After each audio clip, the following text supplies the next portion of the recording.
এখানে আমাদের প্রশ্নটাকে বুঝতে হবে। প্রশ্নটা একটু বুঝি তারপরে অঙ্কটা করব। a সমান এত এবং b সমান এত হলে মানে এই দুইটা সেটের উপাদান বাই করতে হবে। দুইটা সেটের কি বাই করতে হবে? উপাদান আমরা কিভাবে বের করব? যদি বলে যে দুইটা সেটের উপাদান বাই করো, তাহলে গুণন করতে হবে। কি করতে হবে? গুণন। সেটের উপাদান বাই করতে বললে কি করবা? গুণন করবা। তাহলে আমরা এখানে উপাদানগুলো আগে বের করে নিই, তারপরে প্রশ্ন করব আর অঙ্ক করব। দেওয়া আছে a সমান হচ্ছে 3 4 আর b সমান হচ্ছে 2 4, এই দুটো দেওয়া আছে। এখন এখানে কি বলছে দেখো, যে a ও b এর উপাদানগুলোর মধ্যে এত সম্পর্ক বিবেচনা করে অন্যায় নির্ণয় করো।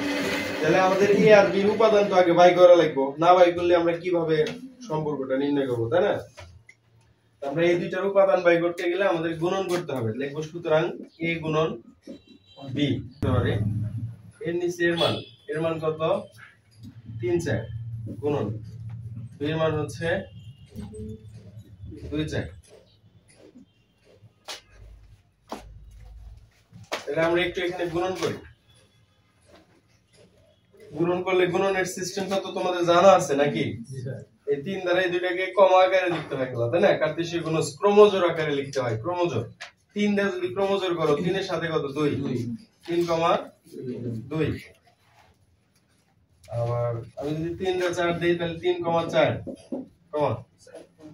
4 যা দেই 4, 2 4, 4 এই হয়ে গেল গুণ। গুণন বুঝো না এটা? বুঝতে পারো? আচ্ছা, এই যে গুণনটা কইরা আমরা কিছু উপাদান পাইলাম, পাইছি না? এই যে উপাদান কয়টা বলছি? এই একটা 4টা ক্রোমোজোমের উপাদান পাইছি আমরা। এখন বলছে কি দেখো, এই যে এখানে কি বলছে, যে a ও b এর উপাদানগুলোর মধ্যে এই সম্পর্কটা বিবেচনা করে একটা মান নির্ণয় করো। এখন এই x আর y কি তাও কিন্তু ওরা কয়ে দিছে, বলে দিছে যে x এর মান হবে a এর মান এবং y এর মান হবে b এর মান। x এর মান কি হবে সেটা কিন্তু বলে দিছে, x এর মানটা হবে a এর মান এবং y এর মানটা হবে b এর মান। তাহলে এই যে x আর y সম্পর্কটা বিবেচনা করে আমরা এখন একটা অন্যায় নির্ণয় করব। এখন আমাদের যে কথাটা লিখতে হবে সেটা হচ্ছে যে এইখান থেকে একবারে এই পর্যন্ত, ঠিক আছে? মানে আমরা লিখবো যে a ও b উপাদানগুলোর মধ্যে এত সম্পর্ক বিবেচনা করে অন্যায় নির্ণয় করা হলো, ঠিক আছে? কথা বোঝো নাই?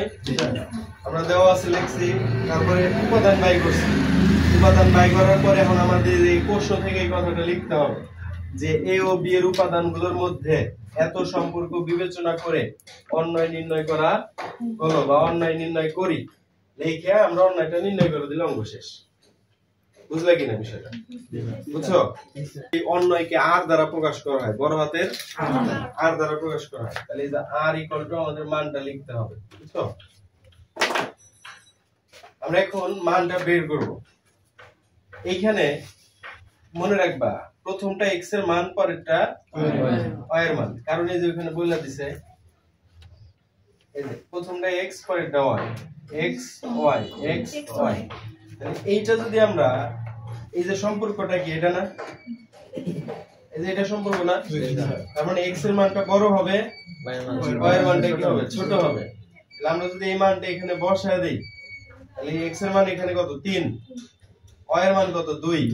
তাহলে তুমি কও এই মানটা এই সম্পর্ক অনুযায়ী ঠিক আছে না ভুল আছে?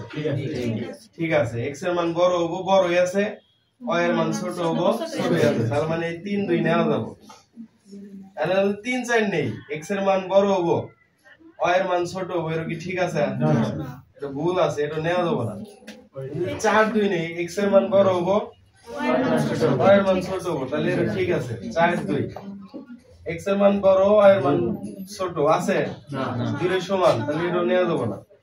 এই যে তাহলে আমাদের এইটা হচ্ছে আমাদের অন্যায়। এই যে উপাদানগুলা, এই উপাদানগুলা এই সম্পর্ক বিবেচনা করে এইটা রাইট। বুঝতে পারলেন? ওরা বলছে যে a ও b এর উপাদান বাই করো, উপাদানগুলোর মধ্যে এই সম্পর্কটা বিবেচনা করো, বিবেচনা করে দেখো কোনটা কোনটা নেওয়া যায়, ওইটাই তোমার হচ্ছে অন্যায়। কথা কি বুঝছো? জি স্যার। তাহলে আমরা অন্যায় পেয়ে গেলাম। এই হলো আমাদের আনসার। ঠিক আছে?